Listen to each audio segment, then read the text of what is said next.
to get it all literally, so there'll be subtitles and stuff, you know, for those that don't speak the English, and then there'll be subtitles for those who don't speak the Spanish, because there is some Spanish speaking in there with like my mom and them who don't speak English, but or I should say don't speak English well.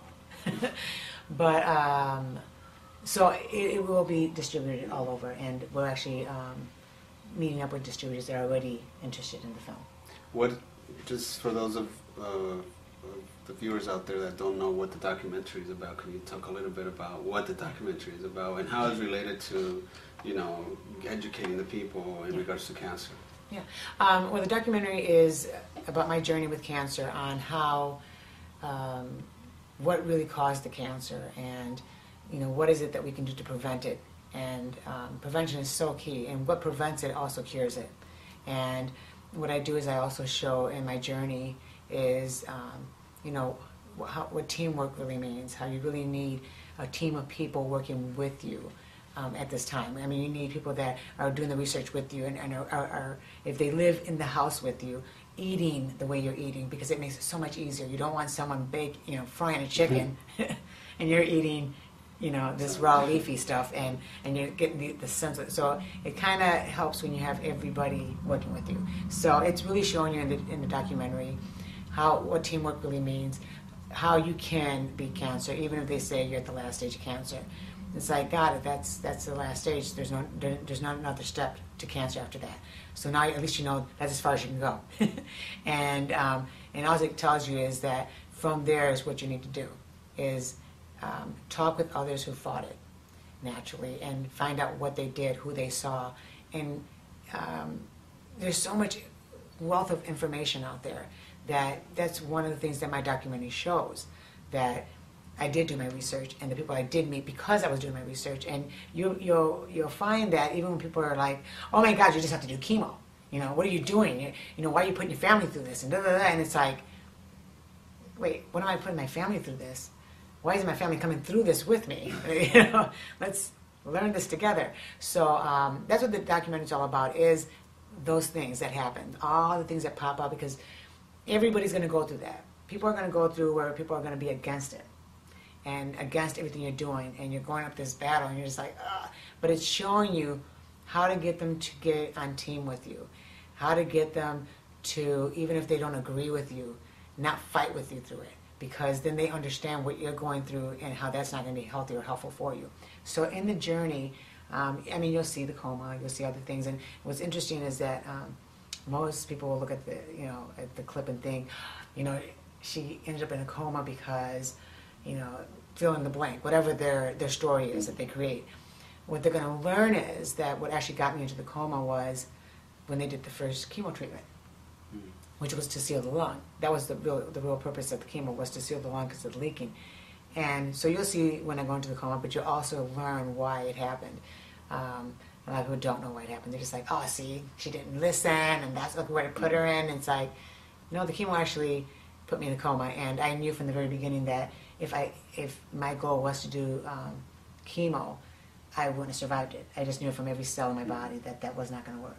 So I'm, you know, going to your clinic in Tijuana and going through all the treatments, natural treatments, and watching the stuff just shrink away, and, you know, and have the energy I had, because I had no energy. And you remember, I was like, how do I get out? Am I going to make it to Mexico? I don't know. It was like I could barely breathe. It felt like I was breathing through this tiny little straw, because it was just like there was nothing left.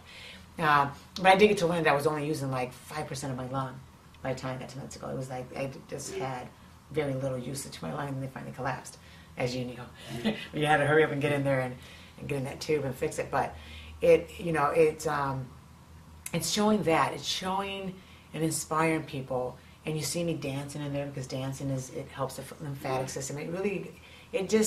It's the whole journey. You're going to laugh, you're going to cry, and you're going to be angry, and you're going to have all the mixed emotions that get you to the other side of the journey, where you go, oh, I can do this, no matter what stage I'm at, no matter what they tell me I have. Even if it's not cancer, it could be, you know, they can tell you have colitis or diabetes or whatever it is. You find that you can knock all that out just by nutrition. Excellent, yeah. You're so right about that. Tell us a little bit about how do you feel about the current health system? I know you were telling me a story about the oncologist and the pharmacy, and talk a little bit about that? Yeah, I think it's flawed. It's flawed because, we're told to believe that that all doctors are looking for your best interest. And they probably did start off that way, but you have to find that doctor that still is looking for your best interest. That's why I'm so happy that you were about that, the best interest, because here in the U.S., what you'll find if you do a little bit of research is that they take an oncologist and the pharma, because first of all they get trained by the pharma, and that's how the schools and all that get funded, because they teach these doctors how things have to be. This happens, you write this prescription, and these are the side effects. That's it. Side effects are, it's killing you. And which is why you'll see that people, when they get chemo, they feel like they're dying. Well, it's like, well, yeah, you just got chemo, and chemo didn't just try to fight the cancer cell, it was killing all the cells. And you're experiencing death inside your body. So yes, that's why you feel like death. But what you learn is that the purpose of what they do is the pharma and the oncologists have, I want to make sure I say it right, oncologists, they have a profit sharing. So they help them out, they get to their cancer centers, they get them all together with their supplies of what they need and the prescriptions they need to give depending on which cancer it is, and then they write out the prescriptions. Well, it does them well because every prescription they write, that lets the rate of the sales go up, and there goes their profit sharing, and it keeps growing. So every time they make more sales on the chemotherapy and giving it to patients, their pockets get bigger. Okay, for those, let me just get this straight, make sure I understand what you just said. So an oncologist, every time that they write a prescription or an order, a doctor's order, for a chemo drug, and gives it to the patient, and then the patient receives it, they get a percentage of that sale from the pharmacy? Absolutely. Absolutely. And how did you find this out without discriminating anybody? A friend of mine's husband, that's what he does for a living. He puts the oncologist together with the pharma, and then the pharmaceutical companies then create the cancer center for those oncologists, and they have a deal with the profit sharings, and that's what my friend's husband does for a living, is he puts that together. So when you see these cancer centers, it all got started through the pharma, who got together with these oncologists, who they do a contract deal with, who they get a profit sharing from. Unbelievable. Unbelievable.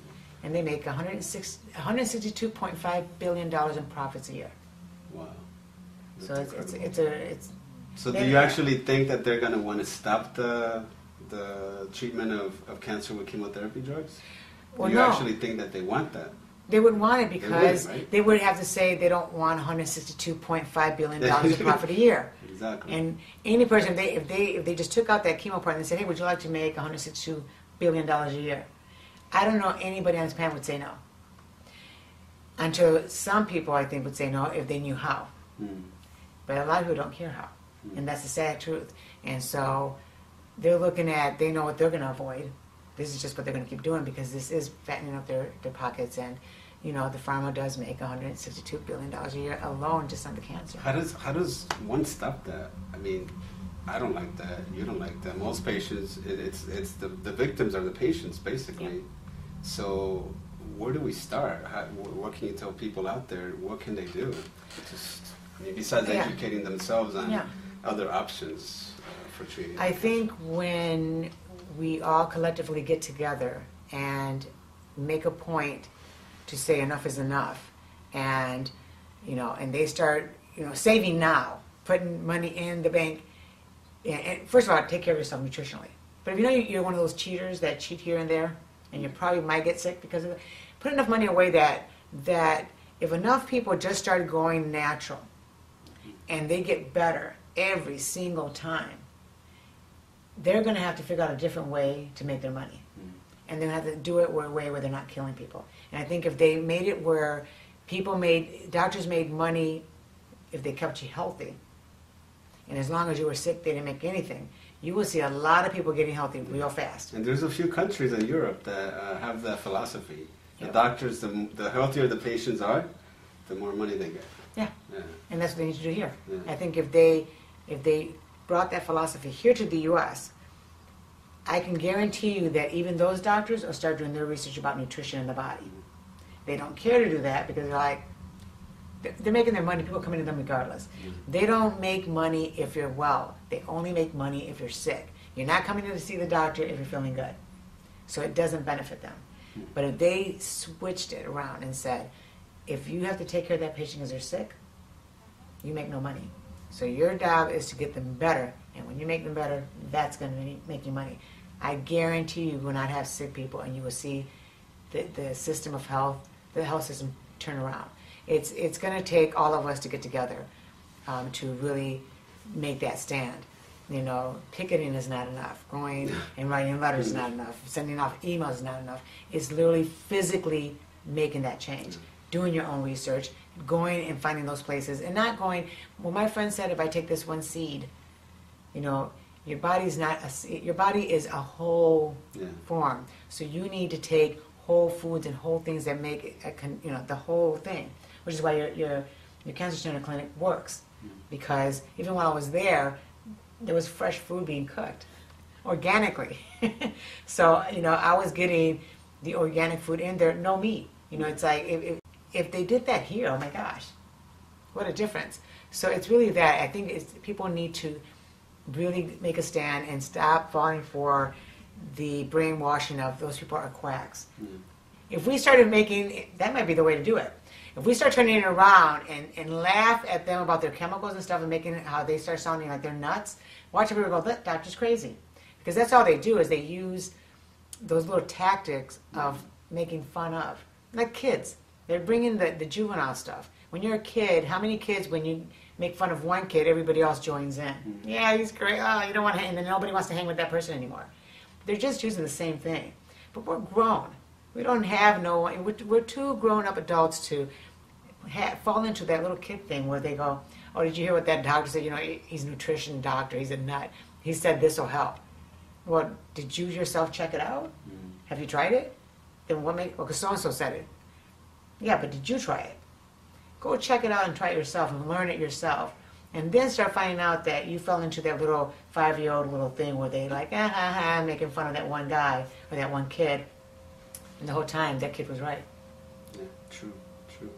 So for everybody out there that wants to get in touch with you, to have any questions about your documentary or where they could get the documentary, where they could see the trailer of the documentary, or they just want to ask you any questions, how do they contact you? Can you kind of... Oh, yeah. If anybody wants to contact me in regards to the documentary or anything, you know, or they want to know, hey, actually you can just talk to him and find out what you can do health-wise. But in anything, you can contact me through my website. It's www.starangelfilmproductions.com. And actually on there, you will also see the trailer of the documentary. Okay, awesome. Is there any last words, anything that you want to say to your friends out there, your fans, the people that you want to share something? Yeah, you know what? Never give up on anything. And when it comes to your health, you fight for it. Don't listen to when someone tells you this is it, you only got this much time, or you have this and there's no cure for it. There's no cure for them because they don't understand it further. So when you get told you have something that's not a curable thing, you go out there and you figure out that nutrition thing and you fix it. Because there is a cure for everything on this planet. And that's what I have to share because I know that for a fact. Great. This is Dr. John. I really thank you for doing this interview with me. It was a pleasure, and I'm looking forward to seeing the documentary, and I know it's going to be awesome, and I'm looking forward to doing many things with you and watching you grow more and more and help humanity. It's just great. Thank you very much. I appreciate it. Thank